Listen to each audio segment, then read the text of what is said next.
नमस्कार। चिराग कंफ्यूज कर रहे हैं। एक दिन कुछ बोलते हैं तो दूसरे दिन कुछ बोलते हैं।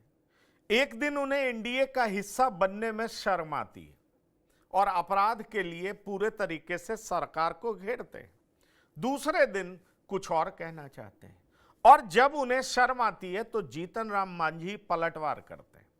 कहते हैं कि भाई उन्हें गर्व है कि वो एनडीए का हिस्सा है क्योंकि एनडीए में अपराधी बच नहीं पाता है। ऐसे में सवाल उठता है कि चिराग के सुर जब बदलते हैं तो जीतन राम मांझी ही अटैक क्यों करते हैं? क्या चिराग से जीतन राम मांझी की कोई निजी तौर पर खुंदक है या जीतन राम मांझी को इसी काम में लगाया गया? अब बैकड्रॉप की कहानी क्या है यह भी हम आपके साथ साझा करेंगे। दरअसल आपको बता दें कि बीजेपी के दो स्तर के नेताओं में भी चिराग को लेकर के कंफ्यूजन है।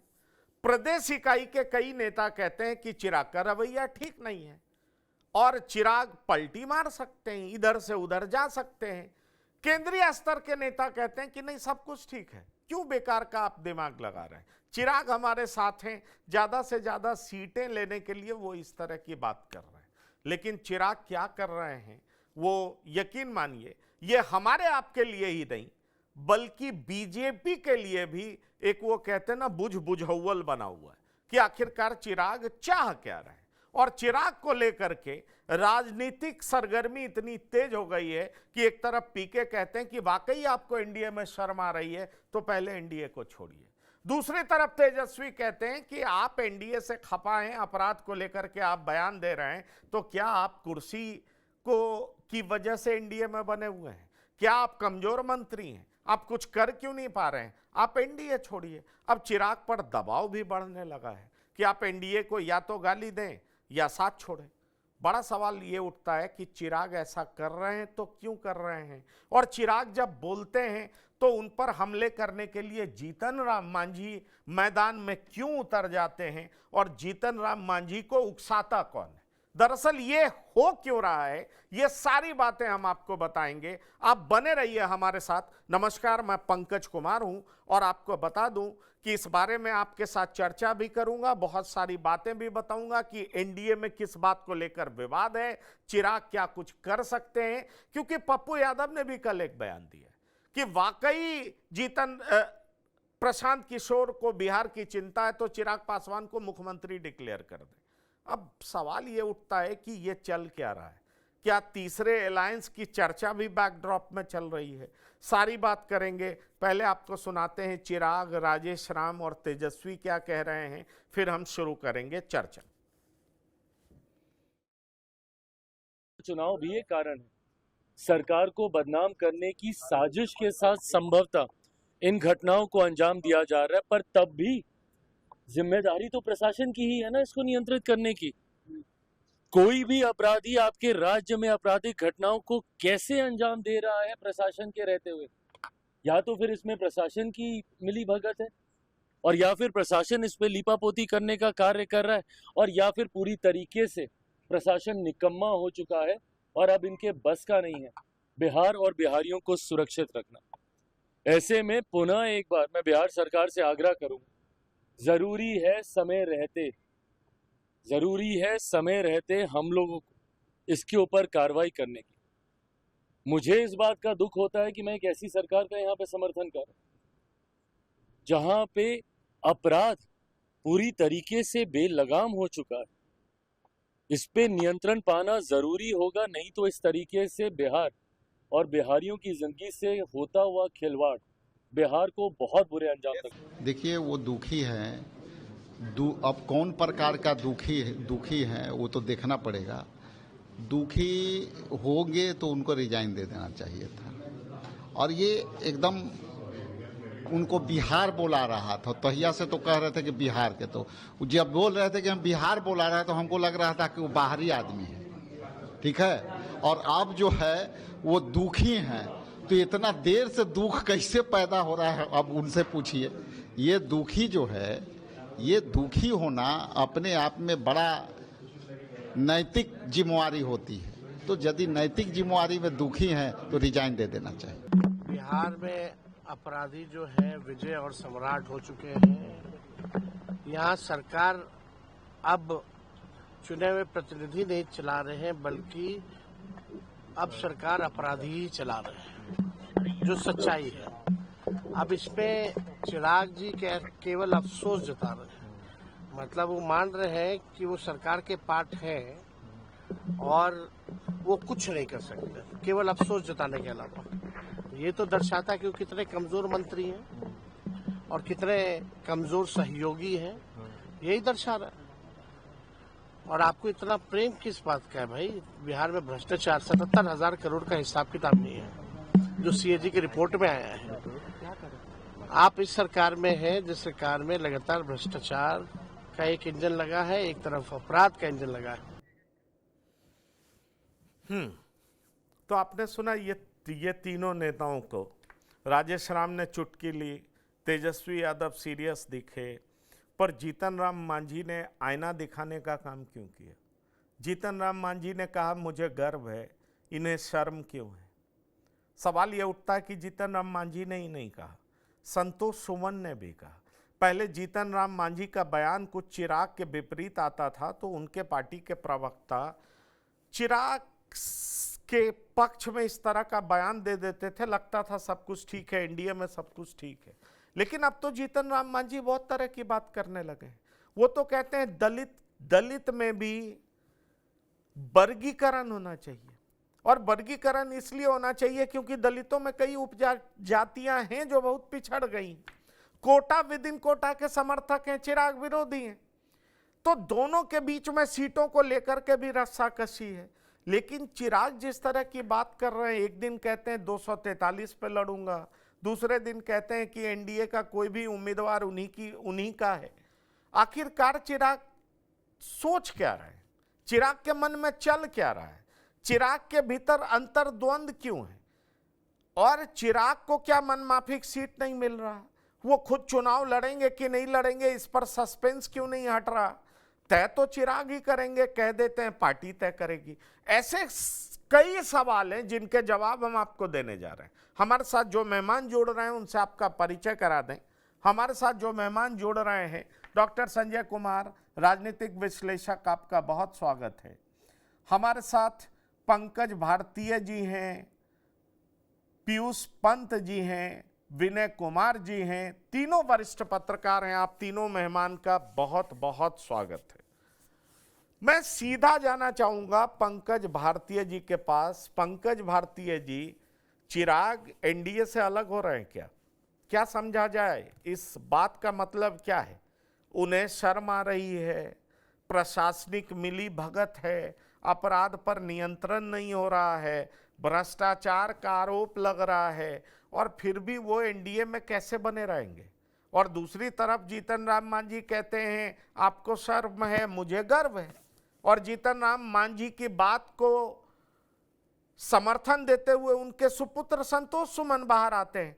तो क्या ये एनडीए के दो घटक दलों में आर पार की लड़ाई चल रही है, या सीटों की लड़ाई है, या चिराग सिर्फ दबाव बना रहे हैं? पर दबाव तो पार्टी के भीतर, गठबंधन के भीतर बनाया जाता, पब्लिक के बीच में जाकर के इस तरह की बात करने का क्या मतलब है? मैं ऐसा इसलिए कह रहा हूं क्योंकि कई बीजेपी के प्रदेश इकाई के नेता भी मानते हैं चिराग का रवैया ठीक नहीं है। केंद्रीय नेता समझ नहीं रहे, चिराग इशारा कर रहे हैं बार बार, चिराग कुछ बड़ा झटका दे सकते हैं, बिहार में उनका एम्बिशन है, सीएम बनना चाहते हैं, पर केंद्रीय नेता कहते हैं सब कुछ ठीक है। क्या है पंकज भारतीय जी, जरा बताएं।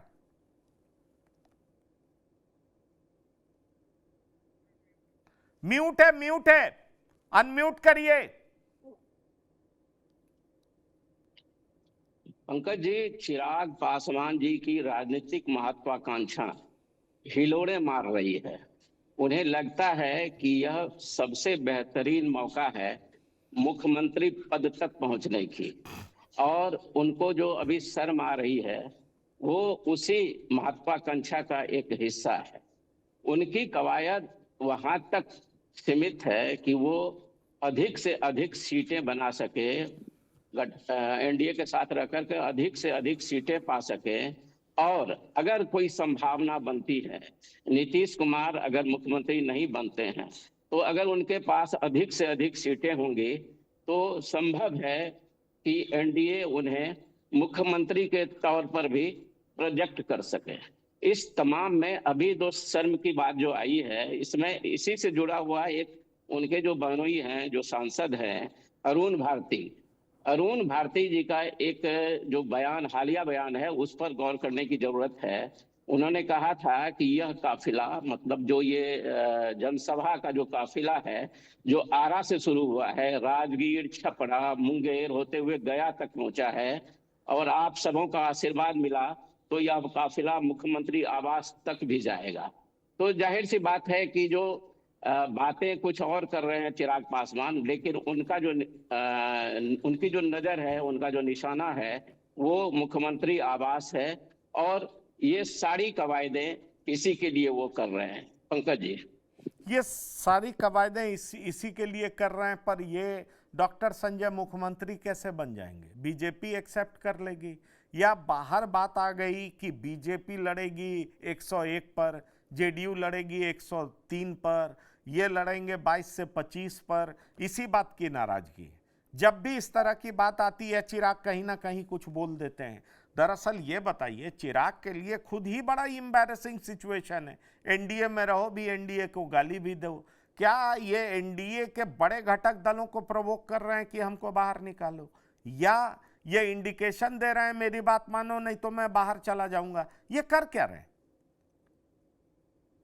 ये कुछ नहीं कर रहे हैं, ये प्रेशर पॉलिटिक्स कर रहे हैं और प्रेशर पॉलिटिक्स के अलावा ये कुछ नहीं कर रहे हैं। ये रहेंगे एनडीए में, एनडीए के घटक बन करके चुनाव भी लड़ेंगे। क्या तो शर्मा के रहेंगे? बार बार शर्मिंदा होते हुए रहेंगे, कहते रहेंगे मुझे शर्म आती है और फिर भी एनडीए में रहेंगे? बड़ा तंज में ही कल जीतन राम मांझी ने कहा कि मेरी राजनीतिक उम्र 44 वर्ष है। चिराग पासवान जी के पिताजी की भी राजनीतिक उम्र बहुत लंबी थी तो वह रहे नहीं। चिराग जी की राजनीतिक उम्र कितनी है, तो कितना उतार चढ़ाव बिहार का इन्होंने देखा है। और एक उदाहरण भी उन्होंने दिया, कहा कि भाई अगर कोई व्यक्ति का जन्म आज होता है और तुरंत वो बरसात देख लेता है तो कहता है कि समंदर लगता है कि हम उसके किनारे आ गए।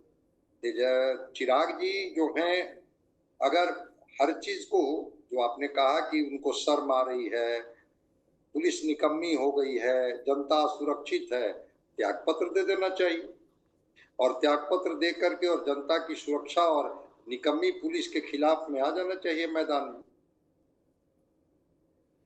नहीं, आप कह रहे हैं कि त्यागपत्र दे देना चाहिए और निकम्मी पुलिस है मैदान में आ जाना चाहिए। विनय जी आने वाले हैं क्या मैदान में? पप्पू यादव कह दिए कि भाई जन स्वराज पार्टी चिराग को सीएम डिक्लेयर कर दे। कोई संभावना दिखाई पड़ता है? दोनों एक दूसरे की तारीफ भी तो करते हैं। पप्पू, माफ करिएगा, प्रशांत किशोर और चिराग एक दूसरे की तारीफ करते हैं। कोई पॉसिबिलिटी दिखता है क्या कि ये एनडीए छोड़ करके जा सकते हैं बाहर? देखिए पंकज जी, राजनीति जो है संभावनाओं का खेल है, कभी भी कोई संभावना बन सकती है। इसलिए राजनीति में ये कहना कि ये नहीं होगा वो नहीं होगा, वो संभव नहीं है। कभी भी कोई परिस्थिति बनती है राजनीति में, लेकिन चिराग पासवान हिम्मत दिखा रहे हैं। जो सच्चाई है बिहार का उसको वो जुआ पर ला रहे हैं। ये बड़ा हिम्मत का काम है। मंत्री भारत सरकार में रहते हुए, एनडीए गठबंधन में रहते हुए जो चीजें गड़बड़ा रही है तो उसको वो कह रहे हैं, उसमें सुधार की गुंजाइश, चूंकि जिन लोगों को सुधार करना है वो एनडीए के नेताओं को भी इशारा कर रहे हैं कि भाई इसमें सुधार जरूरी है, वरना नुकसान होगा, चुनाव में, आने वाले चुनाव में नुकसान होगा। इसलिए लॉ एंड ऑर्डर का सवाल है। लॉ एंड ऑर्डर की जो स्थिति बिहार में, क्योंकि नीतीश कुमार की जो यूएसपी रही वो सुशासन के लिए रही, लेकिन पिछले दिनों आपने देखा होगा बिहार में घटनाएं बढ़ी हैं, और घटनाएं बढ़ी हैं तो इस पर लगाम लगना चाहिए। तो इसलिए इन चीजों को लेकर चिराग पासवान मुखर हैं और अपनी बात को मजबूती से कह रहे हैं। तो मुझे लगता है कि ये उनके हिम्मत का काम है कि एनडीए गठबंधन में रहकर भी जो गलत हो रहा है उसके खिलाफ वो बोल रहे हैं। नहीं, गलत के खिलाफ बोलना और सरकार में बने रहना ये बड़ी अजीबोगरीब स्थिति दिखाई पड़ती है और जनता के बीच में बड़ा गजब का मैसेज जाता है। सवाल ये है कि ये विरोध कर रहे हैं, ये शर्मिंदा महसूस करते हैं। पंकज जी, हाँ पंकज जी, एक बार यही सवाल हम लोग पूछे थे रामविलास पासवान से। वो 2004 का वाकया था, रामविलास पासवान लालू यादव के खिलाफ थे। तो 4 के लोकसभा चुनाव में वो साथ लड़े चुनाव, फिर 2005 में वो केंद्रीय मंत्रिमंडल में रामविलास जी और लालू जी दोनों केंद्रीय मंत्रिमंडल में, लेकिन 2005 के फरवरी के चुनाव में वो अलग हो गए। तो यही सवाल हम लोगों ने कहा कि भाई आप केंद्र में साथ में हैं, यहाँ अलग लड़ रहे हैं, तो ये मैसेज। तो उन्होंने बड़ा अच्छा उसका उत्तर दिया था कि भाई देखिए, एक सर का घाव होता है, एक पैर का घाव। तो पहले सर के घाव को ठीक किया गया, सर के घाव मैंने अटल जी की सरकार को हटाया गया। अब पैर के घाव को हम ठीक कर रहे हैं। बिहार में लालू यादव के घाव को वो पैर का घाव मानते थे, तो इसलिए पैर के घाव को ठीक करने का काम कर रहे हैं। इसलिए वहां तो हम गठबंधन किए, लेकिन यहाँ जो पैर के घाव को ठीक करने के लिए यहाँ नहीं कर रहे हैं। नहीं, ठीक है। अब ये है क्या कि जो ठीक नहीं कर रहे हैं, पर पीयूष पंत जी आप ये बताइए, ये सारा प्रेशर सीटों के लिए है। अरे प्रेशर डालने से क्या होगा भाई? बीजेपी और जेडीयू पे प्रेशर काम करेगा क्या? बीजेपी पे प्रेशर काम करेगा क्या? और प्रेशर काम करेगा तो कितना करेगा? मेरी जानकारी में 22 से 25 सीटें दी जा रही हैं इनको। ये अपनी मां के लिए राज्यसभा की सीट भी चाहते हैं और ये 30 सीटें चाहते हैं, जो मेरे पास जानकारी है। और मुझे लगता है इसके लिए शायद बीजेपी के तरफ से ग्रीन सिग्नल आया नहीं है। तो क्या आपको ये लग रहा है कि इस मौके का लाभ उठा करके लगातार चिराग पासवान एनडीए पर अटैक कर रहे हैं? हाँ देखिए पंकज जी, है तो कहीं ना कहीं इंटेंशन है उनका। और अगर आप मांझी जी के स्टेटमेंट में भी देखें तो उन्होंने ये बात कही है कि आखिर सीट एडजस्टमेंट के लिए आप कहाँ तक गिरोगे, मतलब कहाँ तक जाओगे, कि अपनी ही सरकार को आप जो है कि कटघरे में खड़ा कर रहे हो। तो ये कहीं ना कहीं तो है। और जीतन राम मांझी और चिराग पासवान के भी आपस में परस्पर जो एक दूसरे के खिलाफ जो बयानबाजी हो रही है, खासकर मांझी ने जिस तरह से कहा है, तो उन दोनों का भी आपस में यही है कि किसको कितनी सीटें मिल जाती हैं एनडीए में। और दोनों ही एक मोटे मोटे जो है एक जो जाति वर्ग है उसके ही रिप्रेजेंटेटिव हैं दोनों। और हालांकि उनमें कुछ कुछ जो जातियां हैं, उपजातियां हैं, वो अलग अलग उनके जनाधार हैं उनमें, लेकिन एक ही जो है वो वर्ग समूह जो है उसको रिप्रेजेंट करते हैं। तो उनकी आपस की भी है। लेकिन मुझे लगता है कहीं ना कहीं इसके बहाने जो है चिराग पासवान जेडीयू पे उनका ज़्यादा जो है निशाना है। हालांकि वो ये भूल रहे हैं कि जेडीयू भी जो सरकार है नीतीश कुमार की, वो एनडीए का ही हिस्सा है और बीजेपी भी उसका हिस्सा है और बीजेपी के मंत्री हैं वहाँ पे।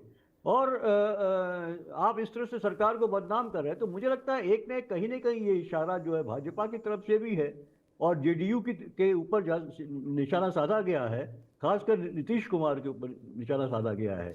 चलिए, तो, आप बड़ी इंपॉर्टेंट बात कर रहे हैं, खास तौर पर नीतीश कुमार के ऊपर निशाना साधा गया है। तो डॉक्टर संजय पिछली बार बाहर जाकर के नीतीश पर निशाना साध रहे थे, इस बार फिर एनडीए में घुस करके निशाना साध रहे हैं। ये चिराग करना क्या चाह रहे हैं? मैं बता रहा हूं ना कि चिराग पासवान एक दबाव की राजनीति करना चाह रहे हैं और कयास तो यहां तक लगाया जा रहा है कि बीजेपी के इशारे पर कर रहे हैं। पिछली बार हनुमान किसके बने हुए थे? और इसी पर तो केसी त्यागी जी ने कहा था कि ऐसे हनुमान हैं जो अपनी ही अयोध्या में आग लगाते हैं। भाई नीतीश कुमार तो 43 सीट पर आ गए थे। इस बार भी संतोष सुमन जो जीतन राम मांझी के बेटे हैं और बिहार सरकार में मंत्री हैं, उन्होंने कहा कि भाई अपराध और अपराधियों से इन्हें इतनी ही नफरत है तो इनके पार्टी में कितने संत महात्मा लोग हैं, पहले तो उसी की सूची जारी कर दें। ये जो सिवान में है, जो खान ब्रदर्स को जो ये शामिल करवाए, उनकी पृष्ठभूमि क्या है? ये किनको अमर रहे का नारा लगवा रहे थे अपनी सभाओं में, जो आज नहीं है और किसी क्षेत्र के आतंक बने हुए थे।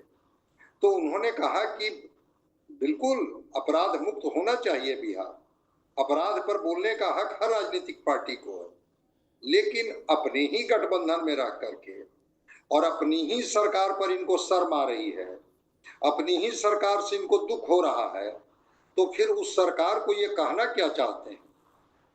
जेडीयू के लोगों ने सवाल उठा दिया, नीरज कुमार प्रवक्ता ने आकर के क्या क्या कहा, पब्लिक डोमेन में है। संजीव कुमार विधायक है, उन्होंने कहा कि भाई इनके तो एक भी विधायक नहीं है, तो कौन सा समर्थन ये कर रहे हैं? तो हुआ कि नैतिक समर्थन कर रहे हैं। तो नैतिकता को लेकर के ही संतोष मांझी ने सवाल उठाया कि नैतिकता का तो जो है, charity begins from the home. नैतिकता तो अपने पार्टी से शुरू होती है। अगर इनकी पार्टी में सारे साफ सुथरे अच्छे लोग हैं, तो बिल्कुल नैतिकता की शुरुआत वहां से होनी चाहिए और बिहार अपराध मुक्त होना चाहिए, अकाउंटेबल बनाया जाना चाहिए। नहीं, तो आप ये कहना चाह रहे हैं कि इन्होंने सिवान में जो बातें कही कि भाई रईस खान को अपनी पार्टी में लिया और शहाबुद्दीन अमर रहे, इसका नारा इन्होंने लगवाया था?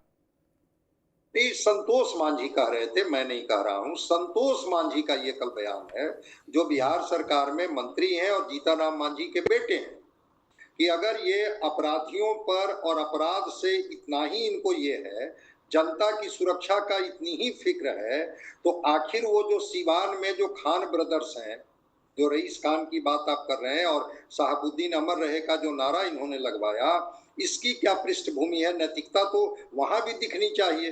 ये संतोष मांझी कल कह रहे थे, उनका बयान था, ये मैं नहीं कह रहा हूं। तो अगर चिराग पासवान, मैं समझता हूं कि केवल और केवल प्रेशर पॉलिटिक्स है, और यहां तक कहा जा रहा है कि जिस तरह से लोकसभा में कुछ लोगों को इन्होंने आश्वस्त कर दिया था टिकट को लेकर के, विधानसभा में भी टिकटार्थियों को इन्होंने प्रत्यक्ष अप्रत्यक्ष तरीके से आश्वस्त किया है। एक दबाव है, वो दबाव कितना एनडीए मानती है, उस दबाव का कितना ये फायदा लेते हैं, ये वक्त बताएगा। और उसी का ये रिफ्लेक्शन जो आपको दिख रहा है पर दबाव है, वो बात सही है विनय जी। दबाव है या बाहर जाने के लिए एक रास्ता तलाश रहे हैं, और जब जब ये रास्ता तलाशते हैं, इनके पीछे जीतनराम मांझी को छोड़ दिया जाता है। जीतनराम मांझी डायरेक्ट हमलावर होते हैं, और फिर बाद में सब लोग कहते हैं नहीं हम तो एक हैं, हमारे बीच सब कुछ ठीक है। लेकिन ठीक कैसे है? एक को शर्म आती है, दूसरे को गर्व होता है। एक कहते हैं कोटा विद इन कोटा होना नहीं चाहिए, दूसरा कहते हैं कि अरे कोटा विद इन कोटा तो जरूरी है, नहीं तो जातियों में जिस तरह का वर्गीकरण हो रहा है वो ठीक नहीं है। बड़ा सवाल ये है, जीतनराम मांझी कहते हैं हमको जो मिलेगा हम एक्सेप्ट कर लेंगे, इनको सब कुछ चाहिए। तो कई सारे ऐसे मुद्दे हैं जिसको लेकर के तलवार खिंचती हुई दिख रही है, और चिराग पर अटैक करते हैं कौन? तो दूसरे दलित नेता करते हैं। क्या आपको लग रहा है कि जीतनराम मांझी को भी चिराग पर आक्रमण करने के लिए उकसाया जा रहा है? बीजेपी या जेडीयू इस्तेमाल कर रही है जीतनराम मांझी को कि चिराग को मजबूर किया जाए एनडीए में बने रहने के लिए, और एनडीए को गाली नहीं दें, इसके लिए उनको बार बार कोसा जाता है जीतनराम मांझी के द्वारा? देखिए, जहां तक जीतनराम मांझी का सवाल है, तो वो अपनी राजनीति करते हैं, वो अपनी पार्टी की राजनीति करते हैं, और हर कोई जानता है कि जीतनराम मांझी नीतीश कुमार के करीबी है, नजदीकी। और एक समय तो नीतीश कुमार का उन पर इतना विश्वास था कि नीतीश कुमार ने उनको मुख्यमंत्री अपनी जगह पर बनाने का काम किया। ठीक है, बाद में जीतनराम मांझी के व्यवहार से, उनके आचरण से नीतीश कुमार नाराज हो गए, और फिर नीतीश कुमार उनको हटा के खुद मुख्यमंत्री बन गए, क्योंकि वो विश्वास का संकट पैदा किया था। तो अपना चाहते हैं कि हमारी राजनीति चलते रहे। अगर हम इस तरह से चिराग पासवान पर हमलावर होंगे, तो निश्चित रूप से नीतीश कुमार की यहाँ हमारी लोकप्रियता बढ़ेगी, और जब सीटों का बंटवारा होगा तो नीतीश जी को ज्यादा सीट दिलाने में सक्षम होगा। देखिए, सब कुछ मामला चल रहा है सीटों के बंटवारे को लेकर। अभी तक एनडीए में सीट फाइनल हुआ नहीं है, और सही बात है कि देश की राजनीति में ये लोग सब एक साथ मिलकर केंद्र में हैं, केंद्रीय मंत्रिमंडल में शामिल हैं। वो जीतनराम मांझी भी हो, जदयू भी हो, उपेंद्र कुशवाहा भी है, मंत्री तो नहीं है लेकिन राज्यसभा में एनडीए के कारण गए हैं वो राज्यसभा में। तो जो एनडीए के तमाम घटक दल है केंद्र में एक साथ है। अब बिहार की थोड़ी परिस्थिति बदली है। बिहार की परिस्थिति ये है कि बिहार में पिछले कुछ दिनों से अगर आप देखेंगे, पिछले कुछ महीनों से तो घटनाएं बढ़ी हैं, लॉ एंड ऑर्डर का संकट पैदा हुआ है, ठीक है, कार्रवाई हो रही है, लेकिन जिसके लिए नीतीश कुमार जाने जाते थे, जिस सुशासन, उसमें कहीं न कहीं कमी दिखाई पड़ती है। उसका एक बड़ा कारण है कि नीतीश कुमार अब उतने सक्षम रह नहीं गए मानसिक रूप से। ये अलग बात है कि नीतीश कुमार के पास आज भी वोट है, और जब तक नीतीश कुमार जीवित है तब तक वो वोट 15-16% उनके आसपास रहेगा। लेकिन नीतीश कुमार जितने सक्षम, अभी हम झारखंड बिहार विधानसभा में भी थे, 2 दिन लगातार विधानसभा की कार्रवाई देखते रहे, विधान परिषद की कार्रवाई देखते रहे, तो इस दौरान भी लगा कि नीतीश कुमार में वो नीतीश कुमार जो पहले के नीतीश कुमार को हम लोग जानते थे, शारीरिक रूप से उतने स्वस्थ नहीं अब रह पाए, उतने सक्षम नहीं रह पाए, क्योंकि एक उम्र का तकाजा होता है। सक्षम नहीं रह पाए तो ये आप 5 MP लेके 22, 25, 30 MLA लेके मुख्यमंत्री कैसे बन जाएंगे पंकज भारती जी? नीतीश सक्षम नहीं रह पाए तो बीजेपी अपना मुख्यमंत्री बिठाएगी, बीजेपी ये प्रयास करेगी, या जेडीयू का कोई मुख्यमंत्री हो सकता है, क्योंकि भाई जेडीयू के पास ज्यादा सीटें हैं, जेडीयू बीजेपी से ज्यादा सीटों पर लड़ती भी है। चिराग पासवान को ऐसा अवसर क्यों दिख रहा है पंकज भारती? एक चीज पंकज जी कहना चाहेंगे कि इस देश में 50 MP लाके प्रधानमंत्री बन सकता है 545 के लोकसभा में, एक विधायक मुख्यमंत्री बन सकता है झारखंड में मधु कोड़ा। तो ये राजनीति का जो गणित है ना, बड़ा अद्भुत गणित है, इसलिए ये राजनीति का गणित आम गणित से थोड़ा फर्क इसमें है।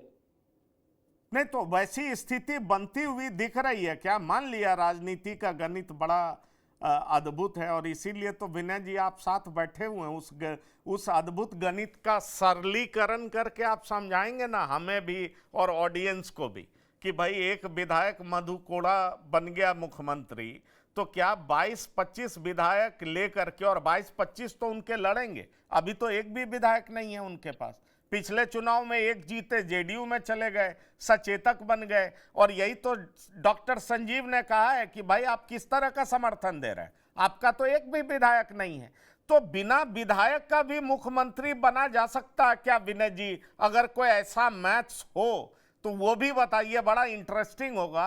पर सवाल यह है कि वर्तमान सिनेरियो में बिहार में तो ऐसी कोई संभावना दिखाई नहीं पड़ती है। हाँ, अगर ये चले जाए जनसुराज के साथ और जनसुराज के पास समुचित नंबर हो और फिर इस तरह का कोई नाटकीय घटनाक्रम हो तो ये मुख्यमंत्री बन जाए। भाई मुख्यमंत्री बनेगा या तो आरजेडी का बनेगा, या बीजेपी का बनेगा, या जेडीयू का बनेगा, या जनसुराज को ज्यादा संख्या आई तो जनसुराज लड़ करके मुख्यमंत्री बन सकता है। पर ये कैसे मुख्यमंत्री बनेंगे, किस तरह का प्रमोटेशन कॉम्बिनेशन होगा? जो विनय जी मैथ्स के तरफ इशारा कर रहे हैं पंकज भारतीय जी, उस तरह की कोई संभावना है क्या, आपको दिखाई पड़ रहा है? क्योंकि अगर वो अलग हट के जनसुराज में चले जाते तो मान लेते कि मुख्यमंत्री इनको बनाया जाएगा, अलग जा भी नहीं रहे हैं, फिर विरोध भी कर रहे हैं, शर्म भी आ रही है, तो मुख्यमंत्री कैसे बनेंगे? यही तो किसी को समझ में नहीं आ रहा। आप पूछेंगे मैं ऐसा क्यों कह रहा हूं? कई एनडीए के नेताओं से मेरी बात होती है जो सीट बांटने में लगे हुए हैं, वो कहते हैं कि अरे आप ये बताइए कि ये कहां जाएंगे, इनको कहां क्या मिल सकता है? तो हमने कहा कि नहीं, उप मुख्यमंत्री बन सकता है, तो उसकी कोई गारंटी है क्या? उसकी गारंटी तो है नहीं, उप मुख्यमंत्री भी तो एनडीए में ही बनेंगे, तो क्या केंद्रीय मंत्री पद छोड़ करके उप मुख्यमंत्री बनेंगे क्या? देखिए, यहाँ जो सवाल है और हमारे साथियों ने जो कुछ कहा है, निश्चित रूप से ये चिराग पासवान अभी दबाव की राजनीति कर रहे हैं। देखिए, उनका पिछले लोकसभा चुनाव में स्ट्राइक रेट 100% था, 5 सीट उन्होंने जीता था 5 पर लड़ करके। उस हिसाब से अभी जो राजनीतिक गलियारे में जो चर्चा हो रही है वो 30 से 35 सीट की उनकी डिमांड है। तर्क यही है कि अगर यही इसी तरह का कुछ स्ट्राइक रेट विधानसभा भी चुनाव में रहा तो निश्चित तौर पर वो कंफर्ट पोजीशन में होंगे। याद कीजिए 2005 का फरवरी का चुनाव, जब उनके पिताजी ने 29 सीटें जीती थी बिहार में, और जो है सो मुख्यमंत्री की सत्ता की चाबी लेकर के वो घूम रहे थे, हालांकि सफल नहीं हुए थे। तो उनको कहीं न कहीं उनकी नज़र उसी तरह की है। वो चाहते हैं कि अधिक से अधिक हम सीटें जीतें, और जब यहाँ अगर मुख्यमंत्री के पद पर किसी तरह की रार उत्पन्न होती है, किसी तरह का कोई अगर मान लिय आपसी सहमति नहीं बन पाती है, तो एक बड़ी पुरानी कहावत है कि लूट में चरखा नफा, ठीक है। तो उस स्थिति में वो संभावना वो तलाश रहे हैं। उनको लगता है कि कहीं उस अधिक से अधिक जब सीटें होंगी तो वो युवा चेहरे हैं, तो उनकी बारी भी आ सकती है, क्योंकि राजनीति संभावनाओं का खेल है। तो जाहिर सी बात है कि जो उसी नजरिए से वो देख रहे हैं। रही बात जो हमलावर, मान लिया अगर जीतन राम मांझी हमलावर होते हैं चिराग पासवान पर, तो देखिए ये जो है सो यहाँ एनडीए के अंदर ही है जो दलित नेता बनने की होड़ लगी हुई है।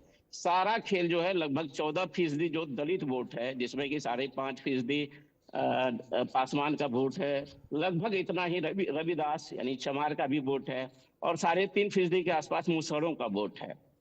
तो आज के तारीख में तो चिराग पासवान 5.5% जो पासवानों का वोटर है उसके वो निर्विवाद नेता है। तो कुल मिलाकर के ये यहाँ पर जो है एनडीए में दो दलित नेताओं के बीच दलित नेता के रूप में जो वर्चस्व स्थापित करने की होड़ लगी हुई है। इसीलिए अक्सर जब चिराग पासवान कुछ बोलते हैं तो जीतन राम मांझी उस पर हमला करने से नहीं चूकते हैं, और अब तो इस कड़ी में उनके बेटे संतोष सुमन का भी नाम जुड़ गया है। तो कुल मिलाकर के संभावनाओं को देखते हुए चिराग पासवान जो है इस तरह की रणनीति अपना रहे हैं। मैं इस बात से भी सहमत हूँ कि कम संभावना है कि वो छोड़ करके यहाँ से हट करके वो प्रशांत किशोर के पास चले जाएं। हालांकि संभावना तो हमेशा जिंदा रहती है, राजनीति में कुछ भी कहना मुश्किल है, लेकिन अगर उन्हें प्रशांत किशोर के तरफ से इस तरह का कोई आश्वासन मिलता है तो निश्चित रूप से चिराग पासवान वहां जाने में देर नहीं करेंगे। क्योंकि देखिए कहीं ना कहीं उनकी एक जो अभिलाषा रही है उस परिवार की, चूंकि रामविलास पासवान की भी अभिलाषा बिहार के मुख्यमंत्री बनने की अधूरी रह गई, तो कहीं ना कहीं ये जो है सो चिराग का जो मन है ये थोड़ा सा उसके मन में ये कचोट रह गई है। इसलिए वो बार बार कहते हैं कि बिहार मुझे बुला रहा है,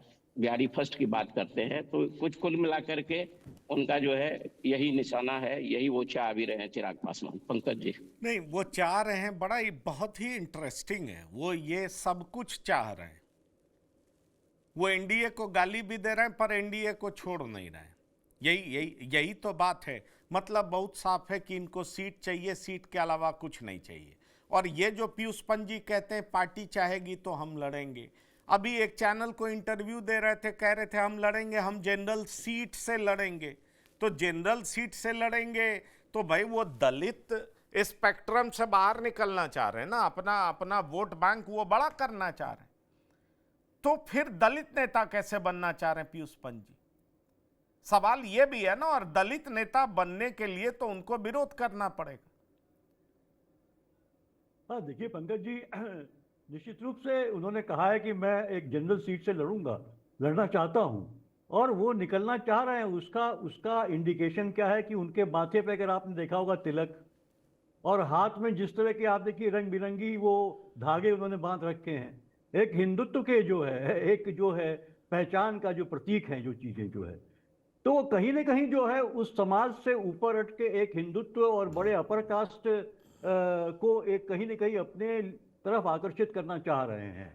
लेकिन जिस तरह की राजनीति हो रही है और जिस तरह से लगातार हम देख रहे हैं, खासकर बिहार में हम देख रहे हैं कि अपर कास्ट और जो है दलितों और पिछड़ों के बीच में एक कहीं ना कहीं जो है एक वर्ग आप कह लीजिए संघर्ष जो है वो चलता रहता है। और पिछड़ों की का जो एक झुकाव है, दलितों का झुकाव है, वो या तो जो है कि जेडीयू की तरफ है या फिर वो जो आरजेडी की तरफ है।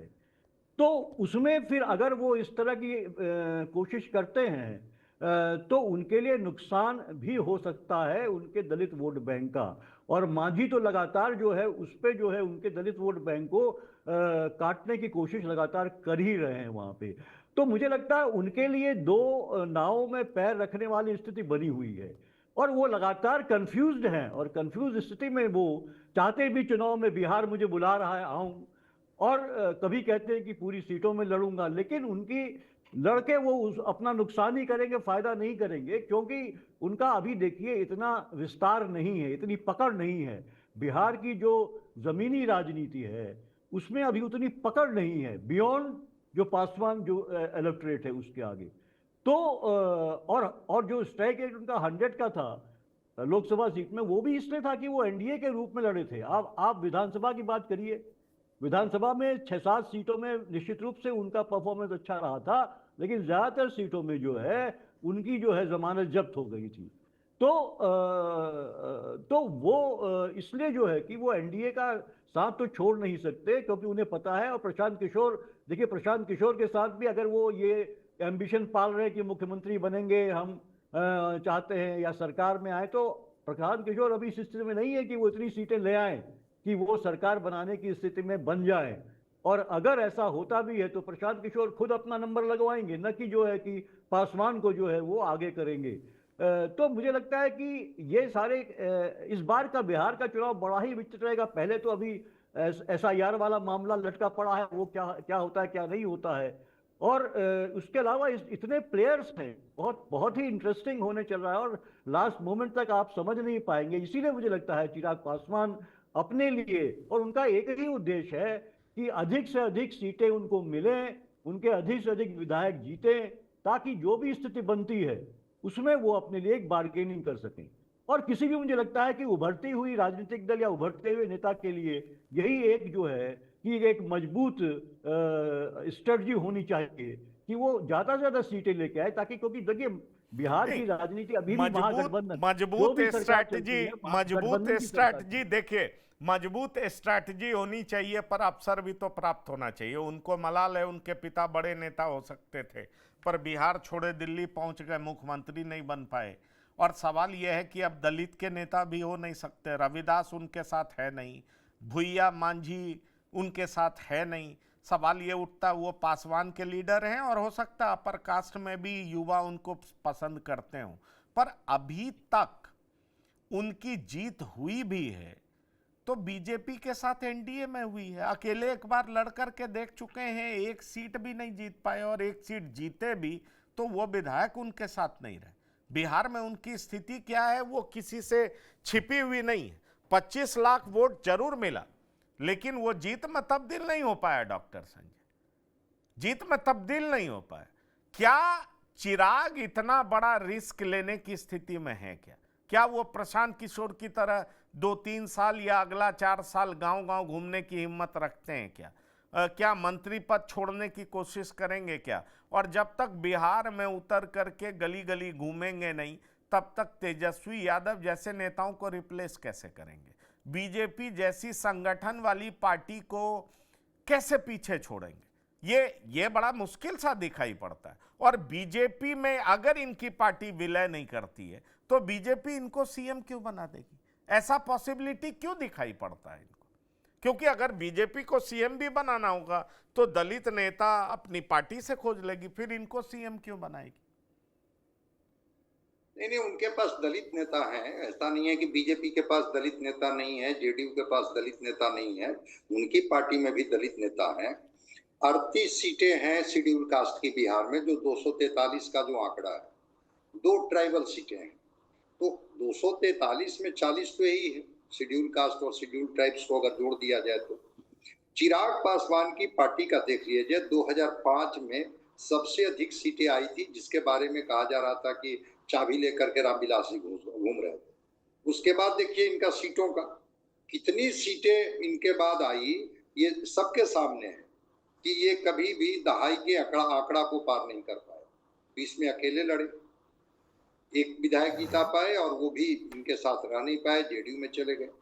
तो चिराग पासवान शायद ऐसी हिम्मत अभी नहीं दिखा पाएंगे कि केंद्र के मंत्री से इस्तीफा दे देंगे, बिहार में आकर के दो हाथ करने लगेंगे। और बिल्कुल मैं सहमत, 16% दलित की बात मुझे जानकारी है। इधर सोशियो इकोनॉमिक सर्वे जो नीतीश कुमार जी ने कराया, उसमें वो कहते हैं कि नहीं, अब 19% दलित।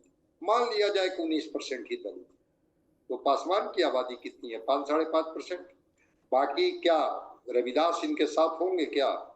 मुसहर जिसकी बात कर रहे हैं इनके साथ होंगे, चौधरी इनके साथ होंगे, और बाकी जो छोटी छोटी जातियां, 22 दलित जातियां हैं बिहार में, 22 दलित जातियों में केवल एक पासवान जो है इनके साथ खड़ा दिखता है। नो डाउट इन इट, ये कहने में मुझे कोई गुरेज परहेज नहीं है, वो जमीन पर उतरे या आसमान में रहे, लेकिन पासवान समाज इनके साथ खड़ा दिखता है। और वो रामविलास पासवान जी का जो अपना मेहनत किया हुआ है, जमीन पर जो एक रिश्ता उन्होंने बनाया है, उसकी फसल चिराग पासवान जितना काफी। लेकिन जहां तक बात है कि भाई अगर एनडीए छोड़ करके ये अकेले चुनाव में जाते हैं या प्रशांत किशोर जी के साथ हाथ मिलाते हैं, कोई ऐसी तस्वीर, कोई ऐसा गुना गणित मुझे नहीं दिखाई पड़ता है जिसमें कोई ये बहुत बड़ा परिवर्तन कर देंगे। भाई इलेक्शन अभी हुआ है बिहार का, 4 सीटों पर तो चुनाव लड़ा गया ना भाई। कितनी सीटों पर एनडीए जीती पता है? जो आरजेडी की जीती हुई सीट, बेलागंज की सीट, जिसको कि आरजेडी कभी मानता ही नहीं था कि ये सीट भी हम हारेंगे, वो सीट भी आरजेडी हार गई। रामगढ़ की सीट हार गई। तो अगर बीजेपी एनडीए मजबूत है तो चिराग पासवान या रामविलास पासवान जी का भी अगर देखिएगा बैकग्राउंड, तो एनडीए के साथ रह के वो मजबूत रहे, अकेले उनकी मजबूती कभी नहीं रही है। तो ये चिराग पासवान इस बात को खूब समझते हैं कि हम एनडीए के साथ ही रह करके कुछ कर सकते हैं, एनडीए से बाहर निकल करके हम कुछ नहीं कर सकते हैं। और जहां तक इनकी ताकत की बात है, तो इनकी ताकत के साथ जब एनडीए की ताकत जुटती है तभी इनका स्ट्राइक रेट दिखता है। जैसे ही एनडीए की ताकत से ये बाहर निकलते हैं, इनका स्ट्राइक रेट की हवा निकल जाती है। ये बात चिराग पासवान ठीक से समझते हैं। लेकिन फिर मैं कह रहा हूं कि केवल और केवल प्रेशर पॉलिटिक्स से अधिक सीटों का, कि हमारे हिस्से में 35 सीटें आ जाए, 40 सीटें आ जाए, और ज्यादा से ज्यादा सीटें आएंगी तो हम बार्गेन करने की स्थिति में होंगे। बस ये बार्गेनिंग टैक्टिक्स है, इसी में इनको दिखाई पड़ रहा है। आदर्श स्थिति बिहार में ये लाना चाहते हैं, तो आदर्श स्थिति लाने के लिए तो भाई बिल्कुल आपने सही कहा, त्याग करनी चाहिए, केंद्रीय मंत्रिमंडल से त्याग कर दें।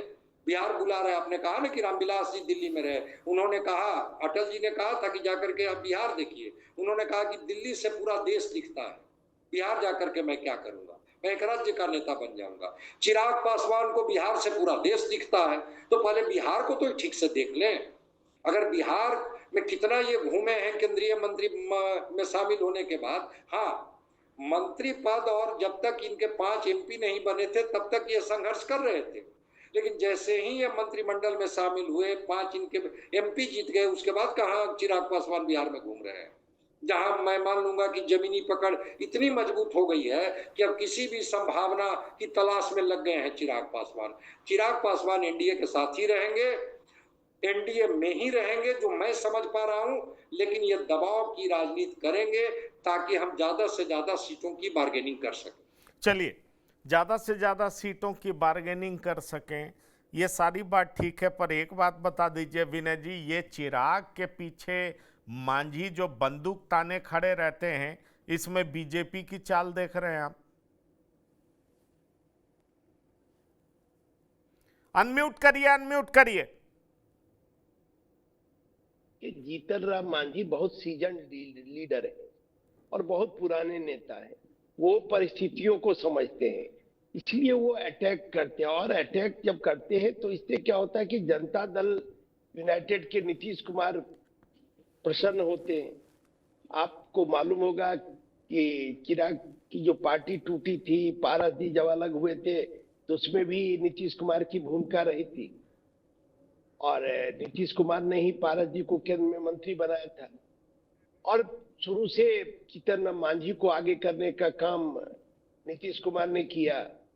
पहले भी जब रामविलास जी जीवित थे तो दलित और महादलित 2 भागों में दलित को राजनीति को बांटने का काम नीतीश कुमार ने किया। तो इसलिए वो जानते हैं कि नीतीश कुमार को हमको खुश रखना है, और खुश रखने के लिए हमको इस तरह की बातें कहनी। नहीं ठीक है, मान लिया आपकी बात, मान लिया आपकी बात, ज्यादा से ज्यादा सीटें मिलेगी, ठीक है। पर ये बताइए कि भाई जीतन राम मांझी जेडीयू के कोटे में है, चिराग बीजेपी के कोटे में, अपराध सिर चढ़ के बोल रहा है एंटी इनकम्बेंसी है, बीजेपी भी चाहती है नीतीश हटे।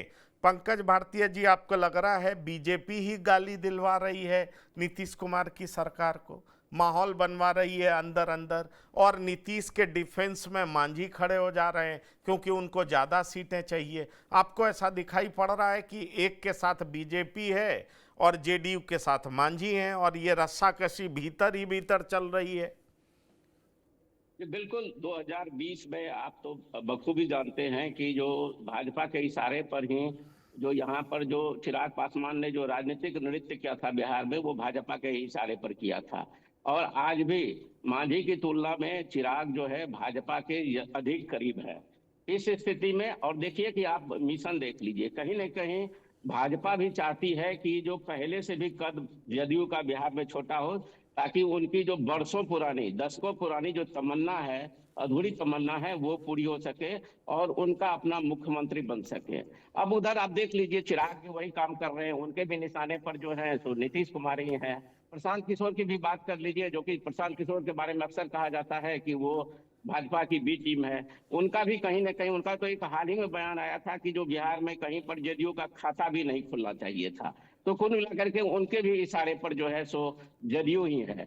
ऐसी स्थिति में निश्चित रूप से अपनी राजनीति साधने के लिए जीतन राम मांझी जो है वो चिराग पर निशाना साधते हैं। और एक बात और कि चिराग पासवान से जीतन राम मांझी को कष्ट इसलिए भी है, याद कर लीजिए जो इमामगंज उपचुनाव था, जिसमें कि कह करके भी चिराग पासवान चुनाव प्रचार में नहीं, ठीक है, चुनाव प्रचार में नहीं सारी बातें ठीक है पीयूष पंजी, ये केवल वो चिराग गरज रहे हैं, आप चुनाव से पहले कुछ और बदलाव भी देख रहे हैं? आपको लग रहा है चिराग एनडीए छोड़ सकते हैं? देखिए पंकज जी, संभावना बहुत कम नजर आ रही है। देखिए सारे हमारे को पैनलिस्ट ने इसी बात की तरफ इशारा किया है कि वो कुछ भी कर लें, क्योंकि उनकी जो सफलता का जो परिणाम रहा है वो एनडीए के साथ ही चुनाव लड़के ही उनको मिला है। और जो उनको अगर केंद्रीय कैबिनेट कैबिनेट में वो हैं तो वो एनडीए में है, इसलिए केंद्रीय कैबिनेट में है।